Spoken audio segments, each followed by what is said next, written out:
Bismillahirrahmanirrahim. Assalamualaikum warahmatullahi wabarakatuh. Halo anak-anak, jumpa lagi dengan Bu Nova di pelajaran tematik kelas 4. Hari ini kita akan belajar tema 6, subtema 2, pembelajaran 3 dan 4.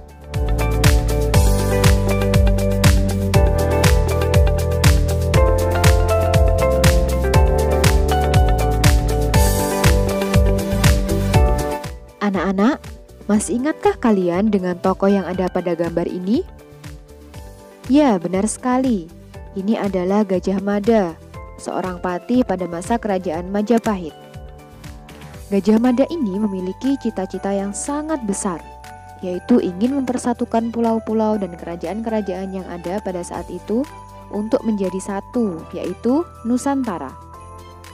Tahukah kalian bagaimana usaha Patih Gajah Mada untuk mewujudkan cita-citanya? Nah, untuk mengetahuinya, anak-anak bisa membuka buku tema halaman 85 dan membaca bacaan tentang cita-cita besar Patih Gajah Mada. Informasi yang sudah kita dapatkan bisa kita tuliskan dalam bentuk peta pikiran seperti berikut ini. Jadi, kita akan lebih mudah memahami dan mengingatnya. Ternyata Patih Gajah Mada berasal dari golongan rakyat biasa, keluarganya bukan keluarga kaya dan bukan keluarga bangsawan. Nah, tapi Patih Gajah Mada ini tetap bekerja keras dan bersemangat sehingga ia bisa menjadi anggota prajurit Bayangkara, kemudian diangkat menjadi kepala prajuritnya, dan selanjutnya dia diangkat menjadi seorang patih kerajaan Majapahit.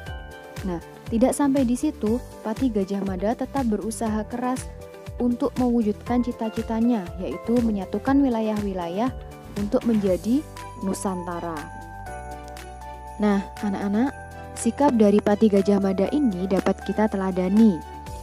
Dengan semangat, kerja keras, mau berusaha, mau belajar, pantang menyerah, dan tentunya tidak lupa berdoa, insya Allah cita-cita kita akan terwujud. Perjuangan Patih Gajah Mada untuk mewujudkan cita-citanya ini dapat kita jadikan ide untuk membuat sebuah puisi. Puisi yang menceritakan Mahapatih Gajah Mada bisa kalian baca di halaman 86 di buku kalian. Sekarang, Bu Nova ingin menjelaskan langkah-langkah dalam menulis sebuah puisi. Tadi yang pertama yang harus kita tentukan adalah ide. Ingin membuat puisi tentang apa ya? Saya ingin membuat puisi tentang cita-cita, Bu. Saya punya ide membuat puisi tentang cita-cita. Boleh. Jadi kalian berangan-angan atau berimajinasi tentang cita-cita yang ingin kalian tulis seperti apa.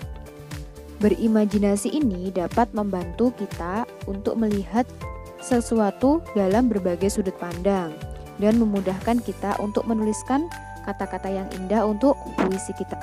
Jadi, sebelum menulis puisi, kita harus menyiapkan dulu alat tulis untuk menulis puisi seperti kertas dan pulpen. Kemudian menentukan tema dan judul puisi. Tema merupakan gagasan utama puisi, sedangkan judul berupa kata atau susunan kata yang mewakili isi puisi. Jadi gagasan utama ini adalah ide kita tadi, anak-anak. Kemudian kita harus perhatikan pemilihan kata yang digunakan dalam puisi. Pilihan kata yang digunakan sebaiknya sesuai dengan tema puisi. Selain itu, akan lebih baik jika kata-kata yang digunakan adalah kata-kata kiasan. Misalkan, ada kata-kata cantik. Nah, kata-kata cantik ini bisa kita ganti dengan kata-kata elok. Berikutnya, kita bisa mulai menuliskan puisi sesuai dengan imajinasi dan pikiran kita. Nah, jadi berimajinasi boleh sebelum menulis puisi atau ketika sedang menulis puisi. Kemudian jika sudah jadi, kita baca berulang-ulang puisi yang sudah jadi.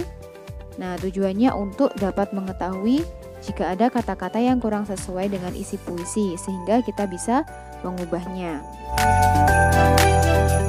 Untuk belajar menulis sebuah puisi, anak-anak bisa mengisi puisi rumpang yang ada di halaman 99. Jadi puisi ini ada beberapa kata yang dihilangkan. Anak-anak bebas ingin mengisi kata apa yang sesuai dengan puisi tersebut. Indonesia memiliki banyak sekali pahlawan dengan bentuk perjuangan yang berbeda-beda. Jadi tidak hanya Mahapati Gajah Mada, tapi ada banyak pahlawan-pahlawan lain yang sudah kita pelajari di tema sebelumnya. Mereka semua berjuang dengan cita-cita yang sama, yaitu persatuan bangsa Indonesia. Banyak sikap dari para pahlawan yang dapat kita teladani. Contohnya pantang menyerah, bertanggung jawab, dan bekerja sama sesama masyarakat. Sebagai penerus bangsa, kita harus bisa mempertahankan kemerdekaan dengan berbagai macam bentuk. Meskipun kita berasal dari suku, bangsa, bahasa, adat yang berbeda-beda. Anak-anak tentu masih ingat semboyan dari Bhinneka Tunggal Ika. Apa artinya? Iya, benar sekali. Bhinneka Tunggal Ika berarti berbeda-beda tetapi tetap satu jua. Sekarang, ayo kita pelajari tentang keanekaragaman yang ada di Indonesia. Berikut ini Bu Nova tampilkan keragaman dari daerah Jawa Timur dan Papua. Anak-anak bisa menuliskan informasinya di halaman 90 di buku tema kalian ya. Jika anak-anak ingin menuliskan keanekaragaman dari daerah lain, sangat diperbolehkan.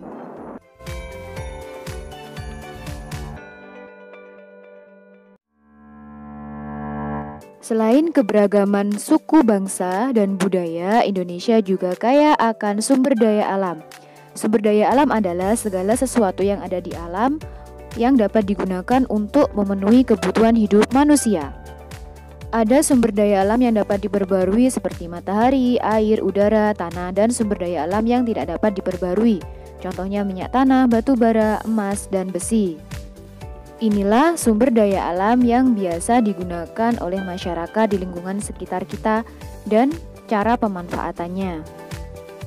Ayah, jika sudah besar nanti aku bercita-cita menjadi arsitek seperti teman ayah, Paman Fadli. Apa sih hebatnya menjadi arsitek? Kamu mau tahu? Ayah akan menjelaskan padamu kehebatan seorang arsitek itu. Anak-anak, seorang arsitek bekerja untuk membuat desain bangunan. Jadi sebelum bangunan itu dibangun, maka digambar atau didesain dulu oleh seorang arsitek. Ada beberapa bangunan yang kita temui di Indonesia yang merupakan hasil karya dari seorang arsitek. Contohnya adalah Candi Borobudur. Arsiteknya bernama Gunadarma. Kemudian ada Waduk Jatiluhur. Nah, ini buatan dari arsitek Indonesia. Kemudian ada Jembatan Suramadu yang menghubungkan Surabaya dan Madura. Kemudian ada juga Masjid Istiqlal. Nah, Masjid Istiqlal ini dibangun oleh seorang arsitek yang bernama Frederick Silaban. Zaman dahulu, nenek moyang kita telah membangun berbagai bangunan adat yang mencirikan kebudayaan masing-masing. Contohnya adalah rumah adat Kampung Naga yang berada di daerah Jawa Barat. Rumah ini dibangun di atas bebatuan. Kemudian bangunannya saling berdekatan dan mengarah ke arah yang sama, yaitu timur barat, karena masyarakatnya sangat akrab dan kekerabatannya erat. Dan masih menggunakan bahan bangunan yang alami seperti bambu dan dedaunan. Berikut ini, Bu Nova sertakan juga keragaman dari rumah adat daerah lain yang informasinya bisa kalian tulis untuk mengisi tabel di halaman 96. Baik anak-anak, sekian untuk pembelajaran hari ini. Semoga bermanfaat. Wassalamualaikum warahmatullahi wabarakatuh.